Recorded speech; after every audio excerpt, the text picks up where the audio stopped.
یہ ملک زندوں کا ملک ہے، آخر اس ملک کی ایک تاریخ ہے، اس ملک کا ایک ماضی ہے۔ اس ملک میں مہاتما گوتم بدھ پیدا ہوئے، وہ کسی سے نہیں ڈرے۔ اس ملک میں مہاویر جین پیدا ہوئے، وہ کسی سے نہیں ڈرے۔ اس ملک میں ٹیپو سلطان پیدا ہوئے، وہ کسی سے نہیں ڈرے۔ یہ ملک ہر دن کسی نہ کسی جیالوں اور بہادروں کو پیدا کرتی ہے۔ ہم نہیں چاہتے کہ ہمارا ملک خانہ جنگی کا شکار وبرکاتہ۔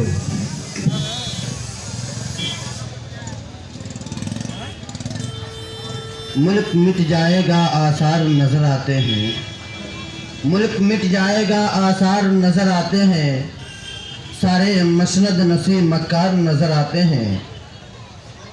ملک مٹ جائے گا آثار نظر آتے ہیں، سارے مسند نسی مکار نظر آتے ہیں۔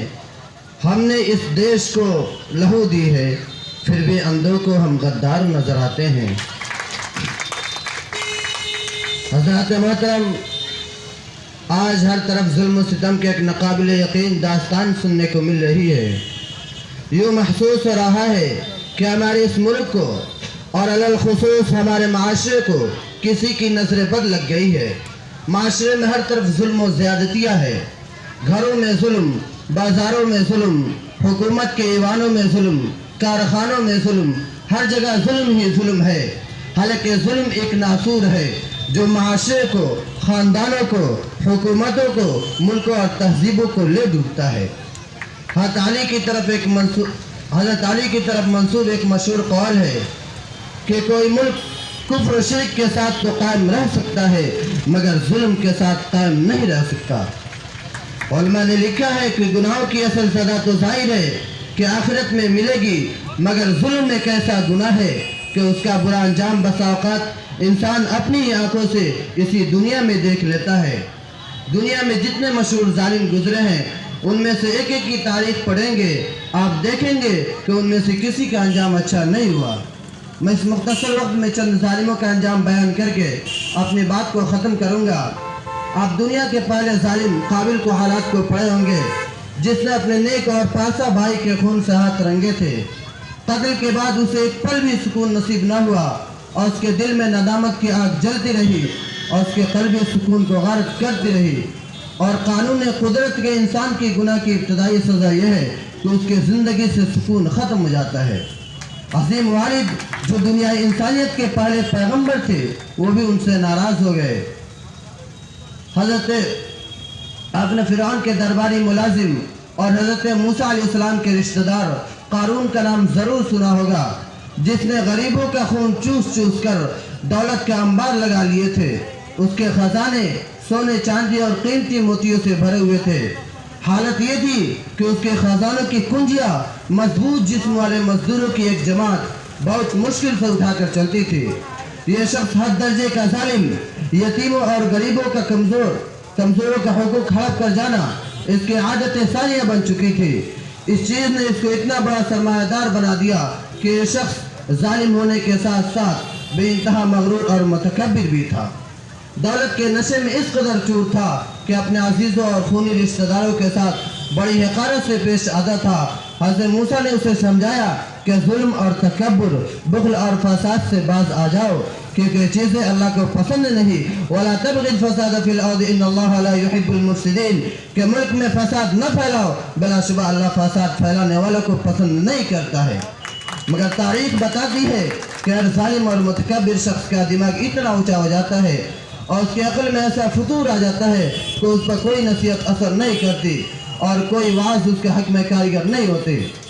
جب قارون کا ظلم و فساد حد سے بڑھ گیا تو اللہ نے اسے پکڑا، اور اللہ کا پکڑنا نرالا ہی ہوتا ہے۔ وہ ایسا پکڑتا ہے کہ ظالموں اور متکبروں کو عالم انسانی کے لیے عبرت کا نشان بنا دیتا ہے۔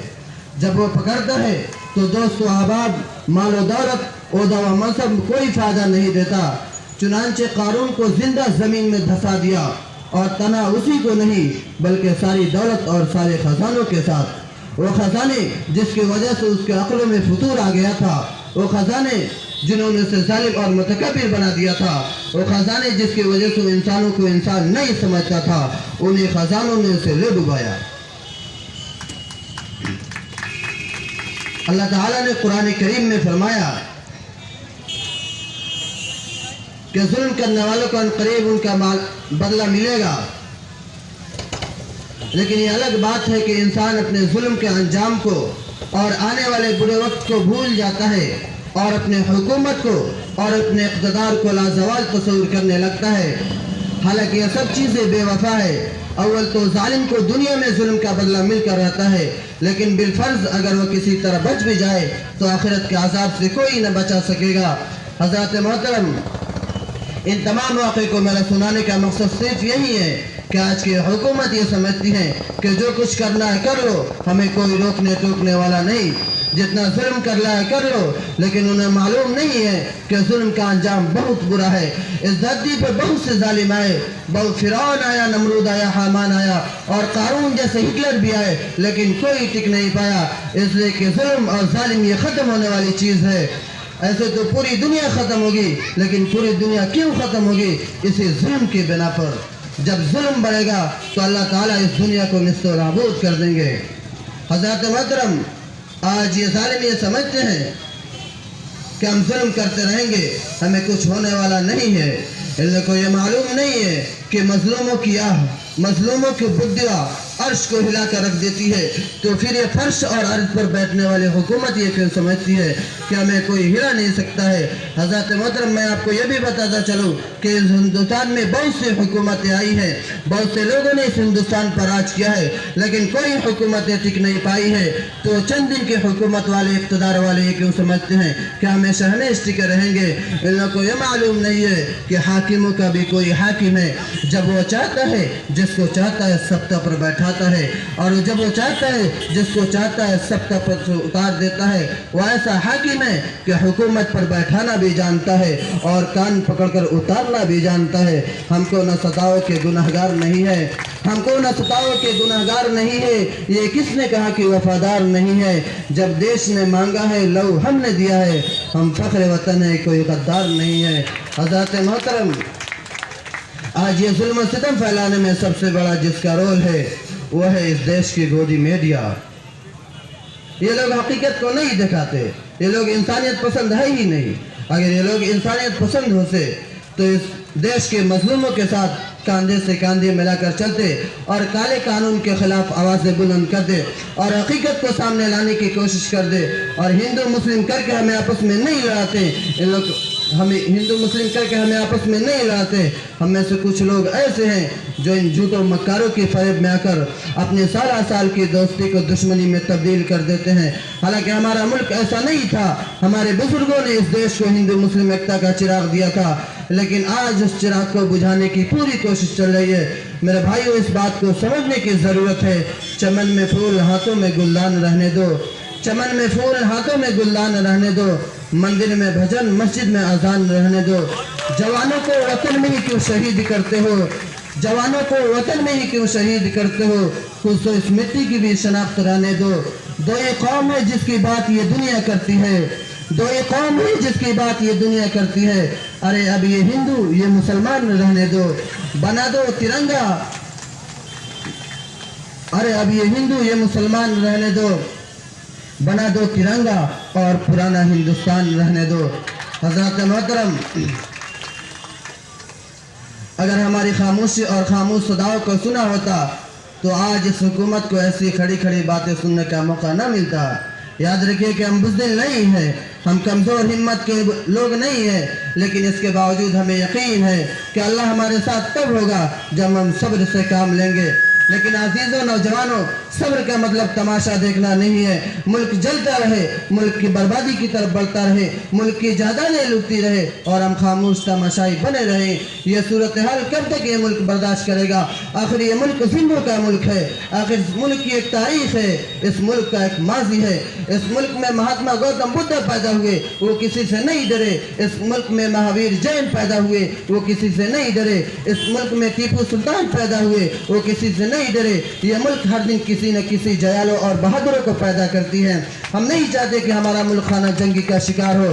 ہم اس منچ کے ذریعے حکومت کو کہنا چاہتے ہیں کہ آپ اصلی ایجنڈے پر عمل کریں، مہنگائی کو ختم کریں، دستور سے چھیڑ چھاڑ مت کریں، کانسٹیٹیوشن کو بدلنے کی کوشش نہ کریں، سیکولر اور ڈیموکریٹک فیبرک کو بدلنے کی کوشش نہ کریں۔ سیکولر اور کانسٹیٹیوشن کو بدلنے سے صرف مسلمانوں کو نقصان نہیں ہوگا، صرف ہندوؤں کو نقصان نہیں ہوگا، صرف کرسچنوں اور بدھسٹوں کو نقصان نہیں ہوگا، صرف او بی سی اور ایس ٹی اور ایس سی کے لوگوں کو نقصان نہیں ہوگا، بلکہ اس عظیم ملک کا نقصان ہوگا جس کا نام بھارت ہے۔ حضرات محترم،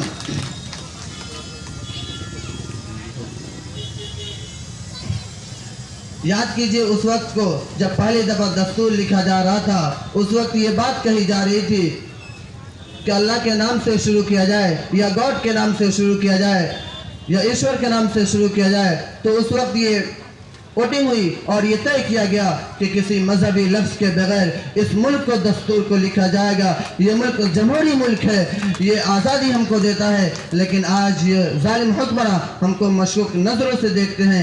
ہم ان سے کہنا چاہتے ہیں کہ ہم نے تو اکثر یہ کہا ہے کہ ہم کس مٹی کے ہیں یارو، ہماری پہچان لکھ دینا، ہم کس مٹی کے ہیں یارو، ہماری پہچان لکھ دینا، کفن کے ایک ایک کونے پہ ہندوستان لکھ دینا، جب کبھی کفن کے ایک ایک کونے پہ ہندوستان لکھ دینا۔